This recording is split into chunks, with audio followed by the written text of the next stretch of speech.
Many of our students have limited experiences. We have found some of our students have never been across Main Street. And so that tells us that we've got to be able to create experiences that they've not had if we want them to be able to find their passion and what they want to do in the future.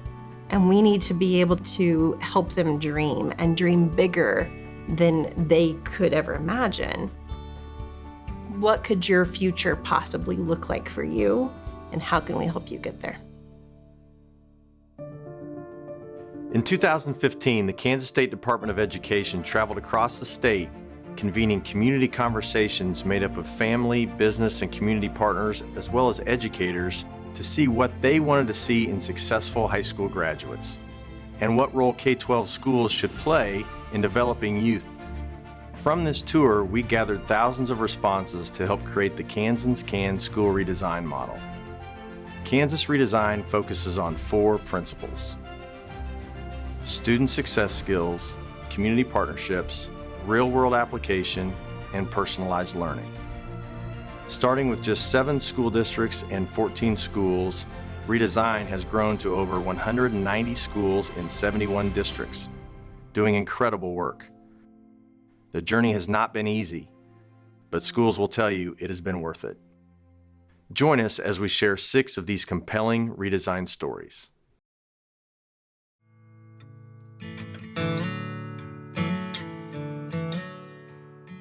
The story of Liberal Kansas, I will tell you, it is a mini melting pot. We are a very diverse community. Our largest employer is National Beef. I think around 3,000 employees. They work nearly around the clock. 75% of our children, English is not their native language. We are just a reflection of the community. We heard about Redesign in the initial announcement 4 years ago in the spring before we became a school. From 26 applications, they chose 7, and we were very fortunate to be one of those 7. The biggest drive we had was what we were doing in our district. There were great things, but we also knew we could do better. We knew that what we were doing was not personalized enough for the variety and the diversity that we had. And we said, let's redesign what we're doing. It's time to change what we're doing and reevaluate all the pieces of school. It was no longer going to be a top-down approach. It was, let's get our teachers involved and let's make this a team effort to completely overhaul what we're doing. We've had approximately 300 visitors come through in the past few years to see what we are doing in our building. And while we tell them it is a lot of work initially, but it's the best kind of work you can do because the kids are the whole reason behind doing it. Imagine a clean slate, and what do you find important? What do our kids need? What are the possibilities for your district? You may not like the curriculum you're using. Not only just overhauling a curriculum, but what could your day look like? Your day could look completely different. It's fun to dream, and that's where we started.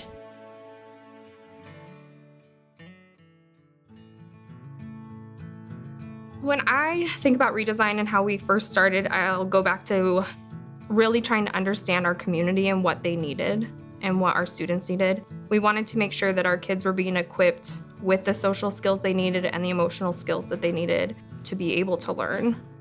I think there were a lot of structural changes that came out of redesign. From start to finish, we kind of looked at our day and how we wanted to ensure that every part of our day was being redesigned. So starting with like breakfast, we have breakfast in the classroom now. Things like that, where instead of having our kids all in our classroom, we were able to transition them to be with other kids that were at the same level as them academically. So when you walked into our school, you would see kids in the hallways changing rooms, changing teachers. So you would see a lot more kid movement. And then also we had the mixed recesses and lunches.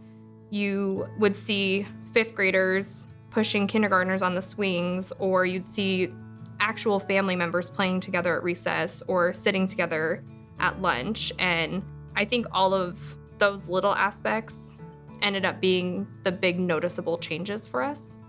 Especially the lunch, it was really cool. The older siblings would save spots for the younger siblings, and they would have conversations with their friends just like adults do, almost like they were out to eat. Meadowlark serves a really unique community of mostly immigrant families. So we had that challenge as well as being a brand new school and getting to know each other as a staff. We kind of all came together knowing that we had this end goal in mind of providing personalized learning and exactly what our kids needed, knowing our community. I think it's different than other places I've taught because we have really looked at what our kids need, what our parents need, what our community needs, and tried to provide that for them in a multitude of ways.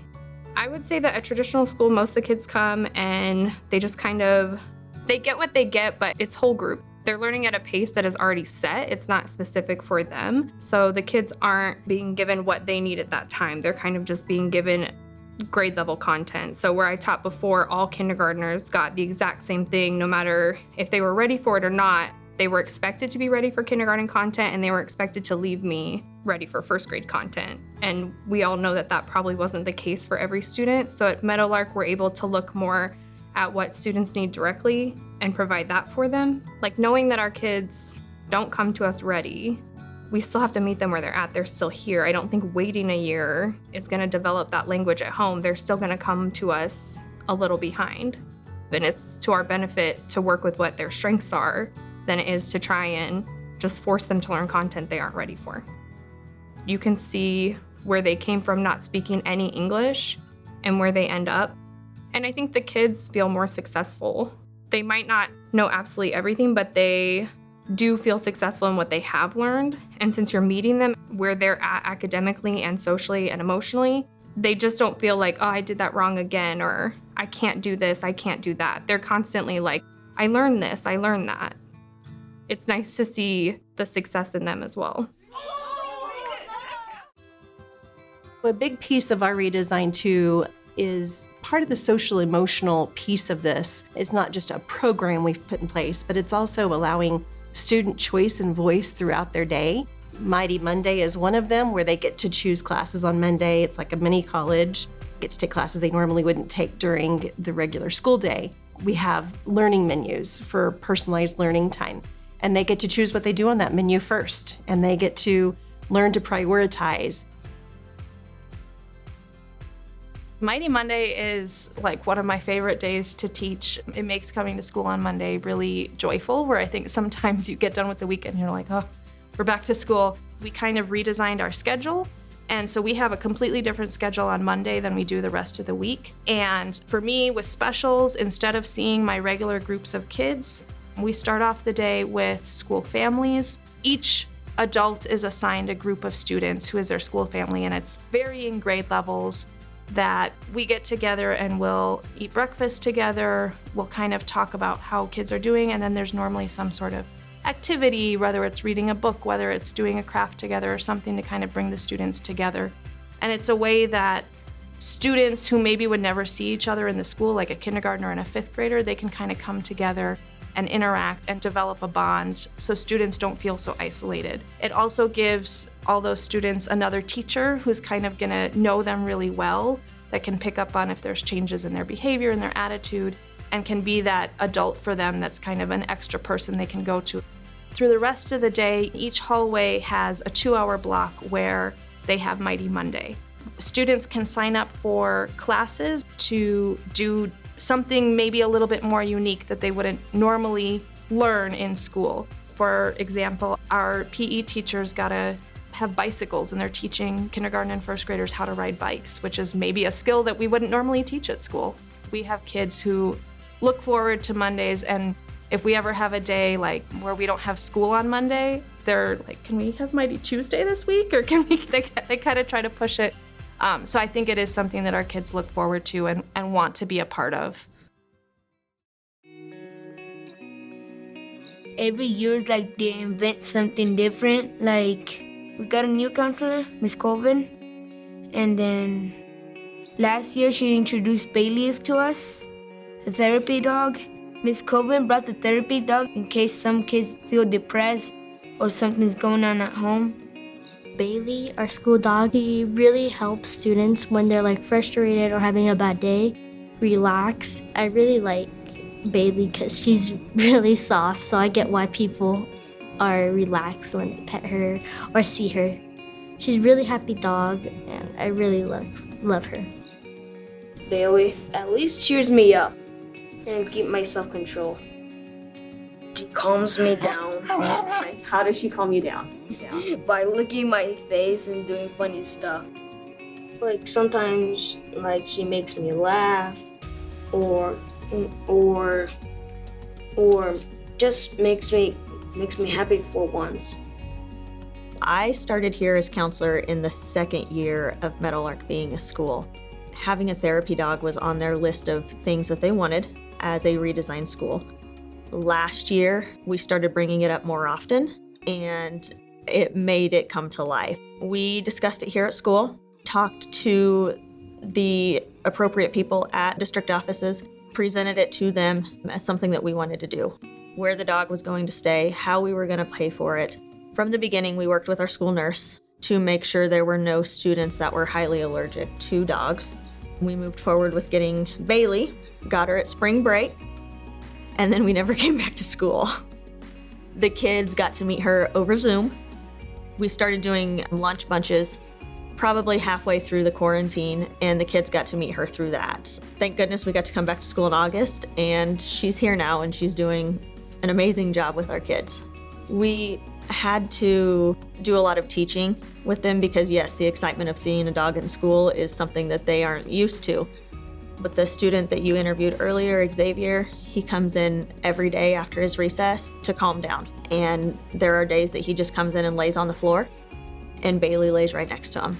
And it's a matter of him having his hand on Bailey. And Bailey just lays there.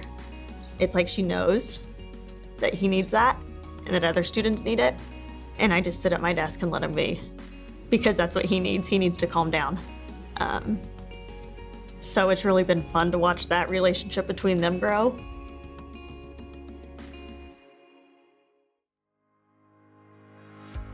So our 4 main goals are to have an individual plan of study, not just for high school, but beyond high school, and not just for their academic plans, but their social emotional well-being as well. And then to have work-based learning opportunities for every kid to have that before they leave. The third thing is to have a certification or something that says that they have a qualification that's going to allow them to do a job that's beyond minimum wage pay. And if they don't have that, an acceptance letter, because we do understand that that's not necessarily the path that students need to take at the time. So do they have an acceptance letter that they have enlisted in the Army or any sort of military force? Do they have an acceptance letter to a college or to the program in the college that they're wanting to go to? Do they have an acceptance letter to a technical school or a trade school that's going to allow them to pursue their future goals? We are not satisfied with shaking your hand and giving you a diploma if we don't know that you have something to do the very next day. The fourth thing is the civic engagement. Do they have their 20 hours of community service? And then have they been involved in the school community through organizations, activities, athletics, various things that just make them beyond their academic day, that have them contributing, because we want that to be a springboard for them to contribute to their greater community.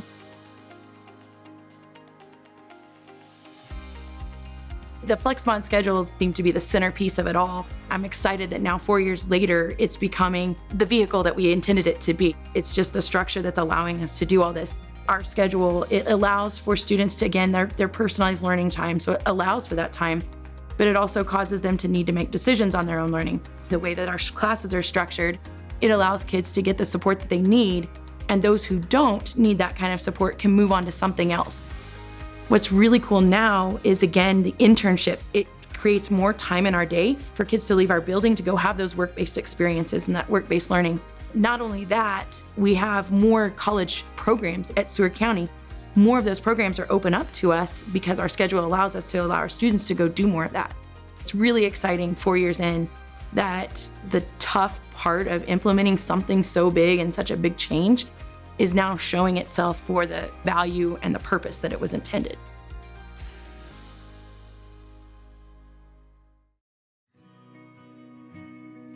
My class, the senior class of 2021, has sort of a unique perspective on the Flexbond schedule, considering that our freshman year, we were able to experience a more traditional type of high school schedule. And to be honest, at first I was not a proud ambassador of the Flexbond schedule because I don't always embrace change right off the bat. But as the Flexbond schedule has gotten better and I've been able to see the opportunities it gives not only me but my peers, it's been really amazing to kind of see how it plays out. And the Flexmod schedule sort of forces you to navigate your educational language, which is essentially the way that you learn best, the way that you comprehend content best, which leads to be a huge asset to you. The redesign process, the whole entire Flexmod schedule, for me personally, and I know for all my other peers at high school, has proved to be so incredibly beneficial for us, not only in our education, but for our mental health as well. And it's kind of been able to help us create more solid relationships with our teachers because we can go to them during our PLT time, whether we have questions over the content or questions about life. It really is the most beneficial thing that you can do for your students, and it prepares them more than just a regular bell schedule. For me, Flexmod means the teachers had to decide how much time they wanted with their kids and how they wanted that broken up. For my department in history, it was really beneficial because we could have 60-minute lectures and then follow that with a 40-minute skills group. If the goal is for kids to take control of their own education, we are doing that by allowing them to go into different PLT rooms and get help from where they need. We're doing that by setting up internships with the community.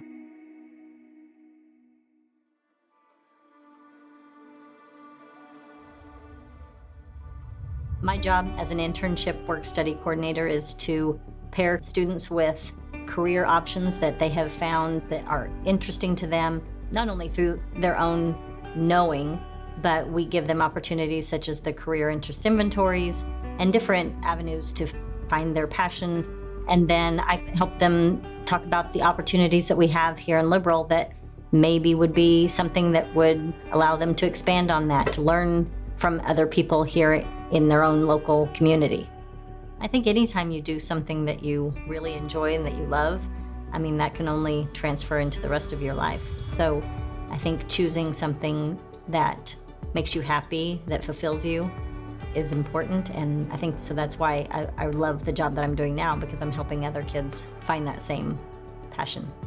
Kids were limited to their 1 hour that maybe they had off. They were limited to maybe doing an internship after school, and that was probably the most limiting. And so they weren't given that same opportunity. And so this allows the student to be able to leave during the school day, maybe spend an hour and a half to 2 hours a day even going to an internship and still having the time after school for sports or a job. And so that's the biggest change, is that the schedule allows the student those opportunities that they did not have originally. As long as I can remember, I wanted to be a pediatrician. Once I started taking classes at the college, I chose to take CNA, and that sort of awakened like the medical part of my passions. And I never would have even been aware of that career path if I didn't have the Flexmod schedule that was able to kind of guide me in the direction that I knew I wanted to be. My internship is at Can Pharmacy, and right now I'm working the desk and checking customers out. Essentially, I wanted to shadow a doctor as an internship, but because of COVID, that wasn't possible. When I reached out to our internship coordinator at the high school, she said that an internship at a pharmacy would be a good idea since it is still in the medical world. I think it's a great opportunity for me because while I want to be a doctor, it's offering me a new perspective into the medical world where I get to learn bedside manner because I'm dealing with customers who are either terminally ill, currently ill. Those people represent actual patients in hospitals, and I think that's really beneficial to me. This internship itself has gave me a new appreciation for pharmacists and the pharmaceutical world. For students, over the past 2 years, we've implemented some different programming. At the high school, we implemented the Flexmod schedule. We've had growing pains, but what I like is that we're now looking at students more as one and trying to figure out what works for one rather than looking at something that works for 100. Individualized learning, personalized learning. I think we're just now starting to scratch the surface, but I think, and ultimately, that's what's best for kids, because we are not taking square pegs and fitting them into round holes anymore. Yeah, it's not perfect. We have a long way to go, but that's the most exciting thing for me. The one thing I appreciate is the school district letting them be themselves and finding themselves, finding their way through. I think the main thing is because they treat them as an individual. You know, they let them make those choices, those decisions, they let them make those mistakes, but they still have to be there to guide them. My middle son that went through redesign, he's my stubborn one. He didn't care. He was at the point in his life where he was doing what he wanted to do. And at that point, yeah, I was, as a mother, you get discouraged, but you don't give up. We had tears, we had yelling and stuff, but I will say afterwards, he actually took it seriously. And he admitted. He said, yeah, I blew it off. I should have done better. He's like, it's based upon that individual, that student, and that teacher being able to do what they have to do. It's a responsibility on both, not just the educator, not just that teacher. That student has to put their part as well. I mean, he took it and ran with it. He really did. I mean, as stubborn as he is, I had to let him learn on his own. He had to make those mistakes. I taught here for 14 years, and within that sphere of education, I felt like I was really well known. I was teaching at the high school, I was department chair, and I felt that I had established myself in the community pretty well. And then, as I transitioned into the Development Corporation and started working in the other side of Seward County in the community, I realized just how protected we were in the school environment. And as much as we thought we were reaching out and thought we were interacting with the community, we really weren't. I didn't know how many civic organizations were meeting every day in this community and trying to get people involved. And so being able to make that transition helped me realize just how much more could be done in order to help bridge that between what we are trying to do at the school and what they need us to do in the community. Recognizing it through redesign and starting to build those bridges has at least shown that at 480 they know we can do better in the educational sphere and we can do better in the community sphere to help each other succeed. Education for so long thought, I've got to keep them in the school, I've got to keep them in a seat. That's how I educate a kid. It's no secret, that's not the best way to do it. If you're not engaging them, if you're not changing up that routine, then they're not going to be interested in what it is that they're learning. The flip side of that is that you really have to support those local businesses as well. For many of them, they never hosted an intern. They've never had someone job shadow, and giving them some sort of guidance in terms of what those expectations are. These are some things you can teach them or show them along the way. It makes it a little less apprehensive on their end, at least, to be willing to accept someone to come in and watch them work. We need to recognize that our role is to prepare these students for a successful career and a successful life, and we have to be able to balance that liberal education with those particular skills that they're going to need in the workforce.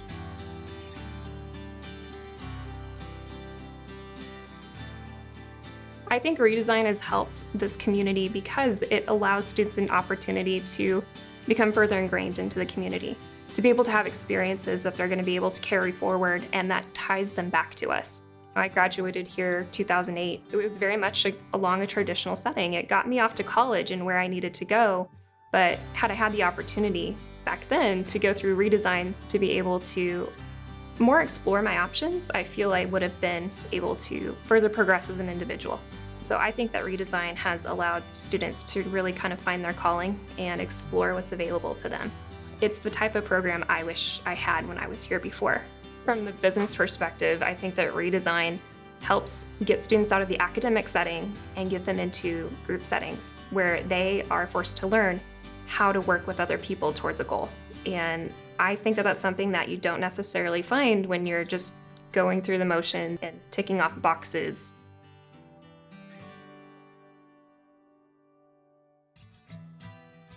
What strikes me about Liberals Redesign is why they decided to redesign. I think all of our schools have a compelling reason why. It just seemed like Liberals was so student focused. They were down to the individual students that they see would walk across the stage and graduate from Liberal High School, but without the skills necessary to go on and be successful. They were so dissatisfied with the current student outcomes, they knew they needed to make a drastic change for the betterment of their kids. So they created this more flexible schedule. They re-envisioned the whole experience at Liberal High School. They made some drastic changes pretty rapidly, all based on developing student skills and specifically developing student self-efficacy, the belief that they can go out and make a difference in life after high school.